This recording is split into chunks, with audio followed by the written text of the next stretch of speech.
Well, it has been a good year for UNCF. UNCF awarded, this kind of gives me chills, 12,000 scholarships worth over $100 million. Over that's right. Over 8,000 students received their degrees from UNCF's 37 member historically black colleges and universities. Students from 21 HBCUs joined UNCF Silicon Valley tech firms for the 3rd annual UNCF Innovation Summit. A UNCF-led coalition won $22 million in federal funds for HBCUs from Congress. And Lilly Endowment committed $50 million to the UNCF Career Pathways Initiative. So is the job done? Can UNCF, wait, what was that answer? No. Can UNCF rest on its laurels in the coming year? No. How about these questions? You see how I did that? How about those questions we can pose to UNCF President and CEO, the good-looking Dr. Michael Lomax? Did you say I've got a lot to learn? Oh, now, this is quite an introduction.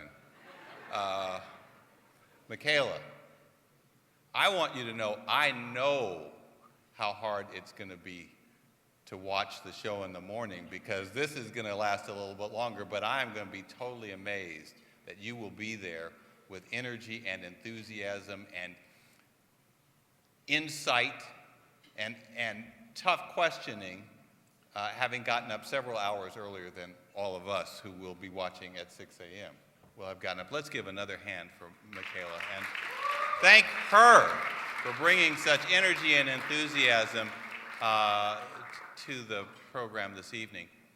Now, I want to make another big thank you to our friends at Time Warner, and especially to UNCF board member John Martin, who for co-chairing the A Mind Is Gala this evening. Now, John is the president, and you can stop that. You got to stop this because I'm going off of the teleprompter for a second.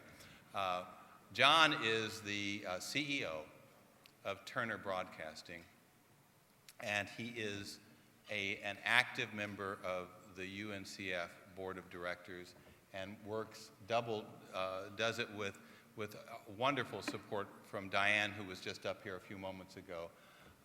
John had surgery a couple of weeks ago and fully expected to be recovered and here this evening. I got a very apologetic note from him this evening saying how disappointed he was that he's not here. But he has been joined by a great team from Time Warner and from Turner Broadcast, and his lovely wife Lisa, I know, is here. So I want Lisa to take back our love and affection to John, and to say how much this wonderful evening is a result of his hard work. So thank you, John Martin. Let's give John a big hand. Now, I'm going to go back on the teleprompter. You said we'd had a good year, Michaela. We've had a very good year. We have come a long way down this road since our founder, Dr. Frederick Douglass Patterson, put together a coalition of black college presidents, civic and business leaders like John D. Rockefeller Jr. and Walter Hoving from right here in New York, and civil rights leaders, to form the fund that today is the United Negro College Fund. It has been more than 70 years, it's been 72 years, in fact, since we started on this journey. And it has been 12 years since I came to UNCF to pick up the mantle and the mission that Dr. Patterson started and that so many others have carried on. You know, it is a different century from the time that UNCF was founded. And UNCF and our colleges and our students face new challenges. Too many of our children are still struggling to get the education they need and that we need them to have. And UNCF is building bridges today and building coalitions of stakeholders and social activists to send students to and through colleges and on to meaningful careers. Coalitions of new, generation shapers of the economy, and reinventors of philanthropy, like our Patterson Award recipient tonight, Robert F. Smith.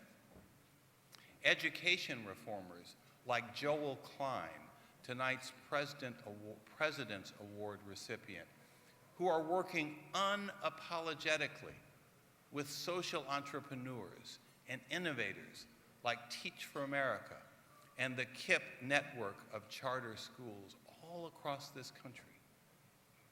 And we are also working with civil rights and social change activists like the Reverend Al Sharpton, tonight's recipient of the United Negro College Fund Shirley Chisholm Award for Community Service, who see education as what it is and what it always has been, a foundational civil and human right. Now, we honor them for what they have done. And we honor them because together they represent the forces that we are working to bring together behind the cause we pursue today, as we have for over 70 years, preparing tomorrow's leaders for careers and to make a better economy, a better society, and a better America. We have great leaders and great coalitions making our cause their cause.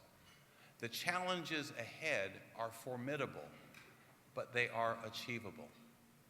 Despite the launch of major new scholarship programs, for every UNCF scholarship awarded, 12,000 last year, we have to turn down 10 highly qualified applicants, over 100,000 students, because we just don't have the resources to support them all. Despite a vibrant education reform movement, there are still far too many students of color who are not given the K through 12 education that prepares them for college or careers. Now, we were able to help persuade the Department of Education to roll back its ill-advised cuts in the Parent Plus loan program.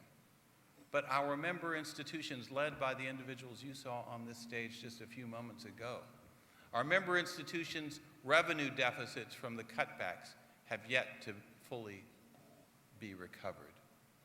Which means that raising the dollars that we raise here this evening, resources that support our member institutions in their vital work, is more urgent than ever. That all of us, education reformers, teachers, students like those we'll meet tonight, social and civil activists, need to get behind the historically black colleges and universities in this room tonight, get behind them, their leaders, and their vital mission. And that many more college students need opportunities to prepare for the best paying and fastest growing careers in science, technology, engineering, and mathematics. And that initiative, ladies and gentlemen, deserves a closer look. So let's take a look at that.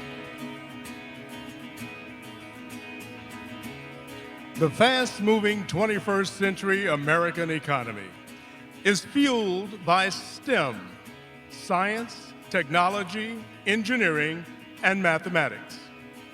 But a country trending majority-minority falls far short at producing STEM-educated professionals of color. African Americans are just over 13% of the nation's total population, but woefully underrepresented in the STEM workforce. Less than 5% of the nation's tech workforce, and less than 1% of our tech innovators and entrepreneurs. Millions of talented African American students are aspiring to study STEM in college and pursue STEM careers, if they can find the resources to fund their college education.